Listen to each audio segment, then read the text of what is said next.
He could be the next Conor McGregor star. I want that world title. All laugh all you want and say I'll never be champ. You gang of mushrooms. Like that kind of a star where the whole He world's has watching. that weird personality. Yes. Yeah, he has that. Well, he's very disarming because people, they see, I talked about this in the last pay-per-view. I said it's a very sneaky trick because guys like you look at you, the way you carry yourself, the way you, that's a fighter. Like you look at that guy's a dangerous motherfucker. But when you see Paddy, he's dancing like this, his hair is flopping around like he's in the Beatles. The hardest on the gym, it's just 5 minutes of getting sucked down, beat up, get a little glimpse of hope to get up, and end up catching a knee or an elbow. So hardest on the gym, but till you get better. It's like where I'm like weird timing myself. He's even weirder. It's hard to deal with, but he's the best for a reason. It's only going to make me better. Perfect training partner for me. If this is the start of this camp, fuck me. What's it going to look like? Joe Rogan has just reacted to shocking new training footage coming out of Paddy Pimblett's camp, and it has the MMA world completely divided ahead of his fight with Justin Gaethje. But this isn't ordinary training footage. It shows Pimblett being submerged, held under pressure, pushed to his absolute limits, and forced to stay calm while his body screams to panic. And according to sources close to the camp, this isn't just for show. This is Paddy preparing for the most dangerous fight of his career. Justin Gaethje, a man who doesn't play games, doesn't dance around, and doesn't give his opponents a moment to breathe. Joe Rogan has spoken for years about how Gaethje breaks fighters mentally before he ever breaks them physically. And that's exactly why this fight feels so different. More skilled, more experienced, I think better fighter all around, Justin Gaethje. But I also have been on record and said that Paddy Pimblett is better than a lot of people think he is. You know, because of his haircut and the way he talks. And when I fought him, he's better than a lot of people give him credit for. He's got long reach, good kicks, pretty darn patient and composed in there. But Gaethje's a whole different animal. So if I had to bet, I'd go Justin Gaethje, interim champion. And then he beats Ilia Topuria later on this year. I think Paddy's going to beat Justin Gaethje. Easy. Wow. Really? Easy? Yeah, easy. That's a crazy thing to say because Justin Gaethje's a fucking animal. Yeah, but he doesn't know how to grapple, and Paddy knows But he's a Division I wrestler. He knows how to grapple. You don't think he knows how to grapple? He just chooses not to. Did you ever saw him submitting someone? I don't believe he's ever submitted someone, but I think that's because he likes to just crush people.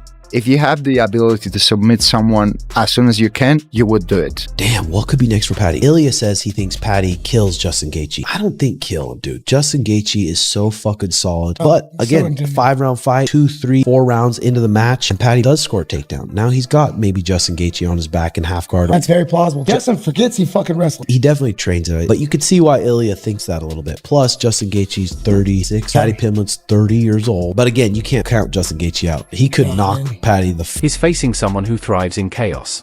Stylistically, this matchup is terrifying. Gaethje is pressure, leg kicks, brutal boxing, and relentless forward movement. He doesn't need to be perfect, he just needs to land a shot or two and make you uncomfortable. Pimblett, on the other hand, excels when fights get scrappy. He enjoys chaos too, but in a completely different way. He needs grappling exchanges, moments to reset, and opportunities where his creativity can shine. And that's the big question. Can Pimblett survive long enough to turn this into his kind of fight? Because if this fight stays standing too long, if Gaethje starts chopping the legs early and forcing exchanges in the pocket, it could get very ugly, very fast. That's why this new footage matters. It's not about looking tough, it's about preparing Pimblett mentally for discomfort, panic, exhaustion, and relentless pressure. Do you guys even know what I'm talking about? So there's something that goes on in England. This is Paddy's gym. Paddy enters this thing every year. It's called something. And then they have a king of the mat. It's a grappling tournament, but they have this thing, this king of the mat. Paddy was in the finals a year ago, and after an hour, they just stopped the match and called it a draw. So he was a co-champion. So whatever this thing is, it's a thing that matters to him. So he enters it, I guess, over the weekend. I guess. And he ends up getting beat. Now, one of the reasons it's so cool is I don't think you have heard about it. One of the reasons I think it's so cool is there's no other sport where this would happen. One of the reasons I think it's so cool is it doesn't matter. And that's one cool thing about our community. Like if a guy like Paddy wants to go out there and take a risk and do something like this, he can chalk that up to a tremendous victory. He can also chalk that up to a workout. And you know what? We need to keep it that way.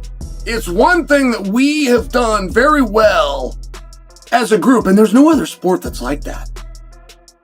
You will never hear of a time that LeBron drops in for a one-on-one with the college star.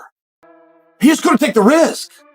He just simply could not take the risk. This happened when I was a kid. It was to John McEnroe in Oregon. This was before the internet was a thing, but John McEnroe came out and he played somebody. We had some high school star down in, it was down in Eastern Oregon. I want to say maybe Pendleton. At any rate, the guy beat him. Our high school star beat McEnroe, and this was a thing. This was a thing. But it's one of these reasons why you can't ever get that. Like, you were left to believe that the NBA is better than the NCAA. You're led to believe the NFL is better than college football. I'm sure you're right, but there's exceptions, and there's certain positions at certain times where there are exceptions. You will never know. Those guys will never take the risk. They will never take to the field.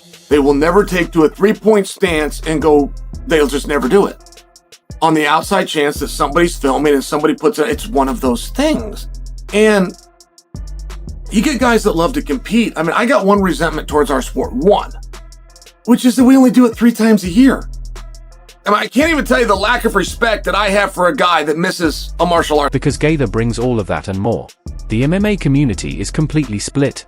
Some believe Pimblett's confidence, durability, and submission game could shock the world.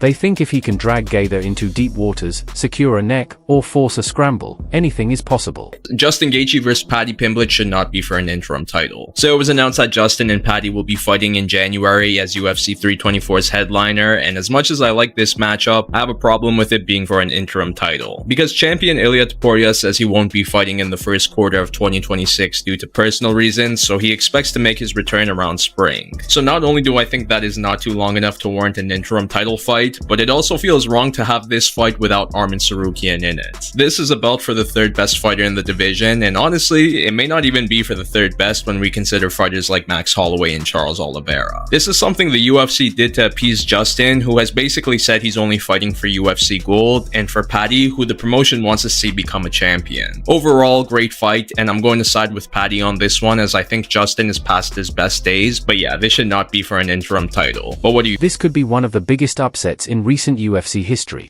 Others believe this is where the hype train completely derails. Because if Pimblett loses here, it's not just a loss, it's a reality check. It changes his entire trajectory. No more talk of title runs.